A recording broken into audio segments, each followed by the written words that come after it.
What do you do when an author's behavior impacts your experience when reading a novel? Maybe the author has a sketchy private life that has become very public.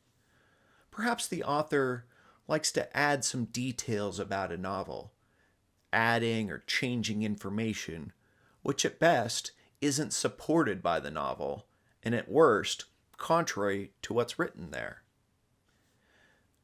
Maybe the author says things that impact how people feel about that book and the author themselves. Or maybe you, the reader, are told that you are reading the book wrong. The author meant for you to understand it in a different way than how you read it.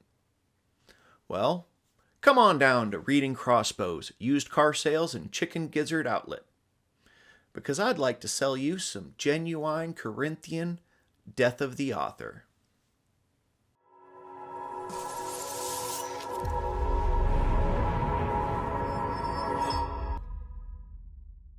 Welcome to Reading Crossbow, a podcast about sci-fi and fantasy novels. My name is Rob, and today I'd like to talk to you a little bit about Death of the Author, a framework for separating the art from the artist. In 1968, a French literary essayist coined the term Death of the Author in an essay of the same name. Roland Barthes argued that only the writing itself should be considered, regardless of who the writer is, what their life experiences are, or even what their intentions were. He posited that we cannot truly know anything outside of the text itself with any certainty, and therefore it shouldn't even be considered. What truly matters is what's actually in the text itself and how the reader interprets it. Readers themselves are a part of the artistic performance of the text, and any genuine interpretation of the text by the reader is just as valid as anyone else's interpretation. And this really comes down to be the core philosophy of Death of the Author, that only the text and the reader are truly important in its interpretation. Throughout history, readers often knew very little about popular authors, sometimes not even knowing their real names. However, today, we have let's call it an abundance of information about authors, and we have a culture of, let's say, oversharing. Canceling authors and books seems to be quite in vogue today, with book bans and publishers dropping the problematic authors. This issue actually feels more prominent in books than other media like movies. Maybe that's because passively consuming a 90-minute movie feels a lot less personal than spending the hours it takes to read a novel. It could also be related to how many people are involved in the creation of that art. A movie may have hundreds of people involved, and whereas a book is just the one. So I feel like there's a lot less pushback if you mention a favorite movie, which might feature a problematic actor, than if you were to mention that your favorite book was written by a controversial figure. But the idea of Death of the Author can kind of take multiple forms or for different reasons. So let's start off with one example, and that's when authors like to retroactively add information to a story outside of the novel. For example, multiple popular authors have retroactively revealed the sexuality of a character in social media or in interviews. A cynical reader might see this as an attempt to claim unearned diversity credit, or maybe that the author was caving to societal pressures. In the novel Starship Troopers, many characters mention seeing federal service as being militaristic in nature, including when Rico's father is actively discouraging him for signing up for service. However, years later, Robert Heinlein, the author, explained that he had intended that 95% of the veterans in this society had served in a civil, not necessarily a military service, which in many ways is not at all supported in the text and is often directly contradicted by the book itself. So, according to Death of the Author, Dumbledore's sexuality is unknown. And to be a federal veteran, you probably needed to serve in the military. And this comes up in other places. For example, in Star Wars, there used to be what they called different levels of canon. There was G canon, which was anything where George Lucas directly had a hand in, which was all the movies, interviews, just comments he said at conventions, and so forth. Now, there was another level of canon below that, which was often called the TV canon, and this included things like the television shows and the TV movies, where they were seen as not quite as true as the movies, but pretty close. And the next level down from that was C canon, or the extended canon. So this would include all of the novels and comic books and anything else that didn't directly contradict what was in the movies themselves. And then there was even levels below that. There was secondary canon and non-canon, which covered stories and elements that maybe directly contradicted or maybe what-if style stories. Now, the purpose of this type of canon was so that the movies themselves could be expanded upon while differentiating the sources of information. For example, if you stuck with just the original George Lucas trilogy, a character like Boba Fett really isn't well known. There's very little information that's explained about him other than that he's a bounty hunter. And you know nothing about his culture, his Mandalorians. You really don't even see him being kind of the badass most people assume him to be, within the original trilogy especially. So, almost everything that we've come to understand about Boba Fett really came from those other levels of canon. In fact, Star Wars is especially known for, if you could go into the original trilogy and point to any character in the background of almost any scene, that character has a name, a species, a whole backstory for what that species and their homeworld is like, none of which is supported by the movies, and many of which was supported before there was even novels explaining this. And that's how authors can really try to add things to a book that isn't supported at all. And while this example was about movies, authors do this all the time. This is where you see things like Pottermore for the Harry Potter setting, where things get added to a book that just are simply not there. But in a Death of the Author point of view, that information doesn't exist. Or if it does, it exists outside of the story. It's just something extra for you to consider. The next example of Death of the Author is probably the most challenging for me to discuss. This is when the text, often due to its age, might be uncomfortable to read to a modern audience. Books like Huckleberry Finn, Of Mice and Men, Gone with the Wind, Catcher in the Rye, and To Kill a Mockingbird all contain, to a modern audience, problematic messages and language.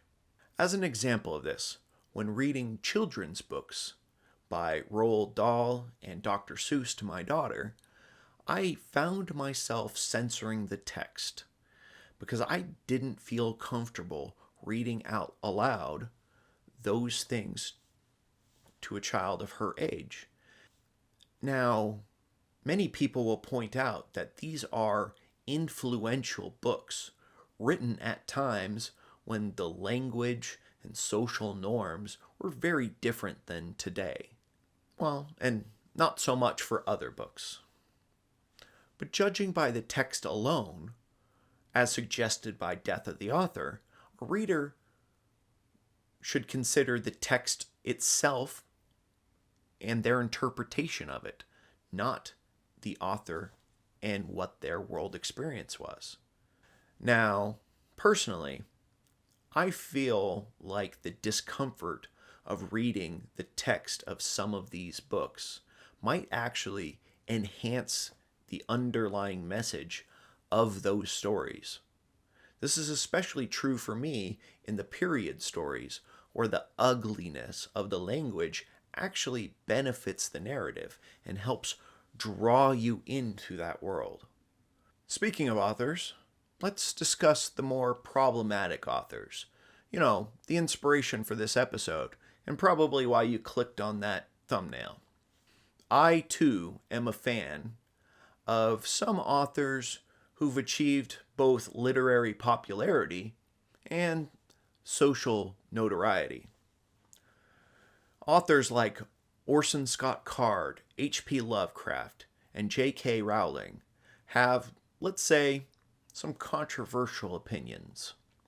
These and many authors have made statements that make some fans uncomfortable, even admitting they like the books.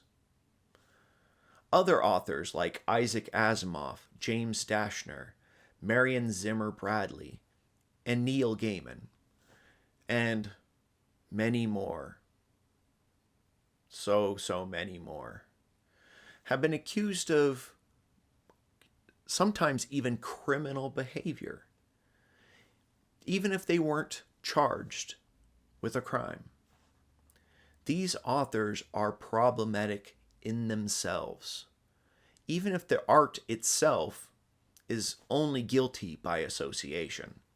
Supporting an author who is personally problematic is, let's face it, it's tricky. Maybe the controversy isn't really a problem for you, such as if the author is dead, or if the behavior was far enough in the past that it's less impactful for you. But maybe the behavior's still ongoing, or you find that behavior have been maybe just a little too villainous to support. Either way, I would encourage you to try to separate the art from the artist. Unless it's like the Marquis de Sade, there's a decent chance that there's quite a bit of independence between the actual art and the artist themselves. For example, Robert Heinlein, who I mentioned earlier, his different books have been embraced by both hippies and authoritarians. And even the artist himself changed his worldviews throughout his life. Now, I can say that I am guilty of not always respecting this concept of death of the author. For example, I really enjoyed a book series. But as the series concluded, the author chose to destroy the protagonist. And I don't mean they wanted to just end the series by killing off the protagonist. No, they decided to shred the character, almost as if they wanted you, the reader, to feel guilty for having liked that character in the first place. When I finished, I decided, nope, I'm not going to read that author again. Despite the fact I'd already planned what books from that author I was going to read next. I just decided, nope, I'm done. But in a death of the author point of view, the finale of that book series was well explained in the text and should really have no bearing on a separate book series. Because for one, they don't have that character. They're entirely independent. So, am I not following my own advice there? Well, yeah. I feel like Death of the Author is fundamental to really understanding novels, because by focusing on the text itself, readers are free to interpret and even reinterpret the text without that baggage of the authorial intent. For example, think books like Moby Dick by Herman Melville, 1984 by George Orwell, Emily Dickinson's poetry, and even Shakespeare have been repeatedly interpreted, reinterpreted in many different ways over the years. Different worldviews have been even superimposed on top of those books to help explain the different interpretations. Both readers and scholars can project new meaning onto those stories that the author may have never intended. And in a way, it grants books an extra life to future generations of readers. So part of my issue with not taking a death of the author point of view is I feel like that puts a lot of responsibility on a reader to research an author. For example, Larry Correia and R.F. Kuang have both written a book trilogy that I really enjoyed. And both of them can be seen as controversial. And announcing that you're a fan of either one of them will make you either friend or foe of different parts of the internet. Now, if I'd paid slightly less attention to the internet, I might have no idea that those two were controversial for very different reasons. I shouldn't be expected to read the biography of every author before reading the book that they wrote, just to make sure that I am not supporting a monster. Now, it could be argued that no, you shouldn't have to do that research, but once you find out about that, you should pull back and maybe not read those books. But at that point, is it just too late? But maybe you read those books in the far past. Does the fact that the revelations of the author or their behavior or their intended interpretation later on, should I now decide how that impacts how that story meant to me? So for you, maybe you can't fathom the idea of financially supporting someone you perceive as being a villain or a monster. Well, you could consider trying to buy your books from a secondhand bookstore. At least you'd be supporting a local business, and your money doesn't have to go back to that bad person. So if you feel that way, though, you should strongly consider not going to amusement parks. For example, all of them, currently or in the past, have supported the works of what some consider villainous or controversial writers. And definitely don't watch any TVs or movies. There's a lot of predators in Hollywood. And even if you look at a specific one and say, I don't see any predators in that one, well, cynically, it's probably just because they haven't been exposed yet. Personally, I kind of actually wish that authors could sell their back catalog, kind of like how a lot of musicians have been doing. This would allow you to remove the whole financing the bad guy from the question. But you still might ask, does this information I have, does it impact my reading of the book?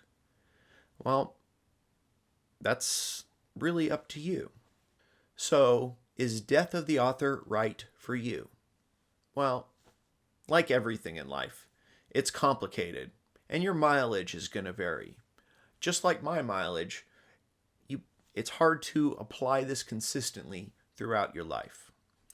But for me, if someone were to ask, should you read The Call of Cthulhu or American Gods, even if those authors are, let's put it honestly, they're problematic. For me, it's a yes, because the author is dead, even when they're still living. So, what do you think? Do you think that the guilt of an author is somehow transferable to a reader? I mean, I certainly wouldn't fault anyone who says that a badly behaving author took away from their enjoyment of reading a particular book. And if a book makes you uncomfortable, then don't read it. A lot of reading fantasy and sci-fi novels is about the enjoyment. But I also don't feel that a reader should feel shame for enjoying a novel written by an unpopular writer. You might be missing out on some of the best stories ever written. As I already noted, I have some exceptions to my own death of the author reading list. So, where do you draw the line? Please let me know and put it in the comments down below. I'd love to hear from you. And if you would like to hear about some great books, please subscribe to the channel. We review at least 2 books every month, and this is a small channel, and your subscription would just mean the world to us. Thank you.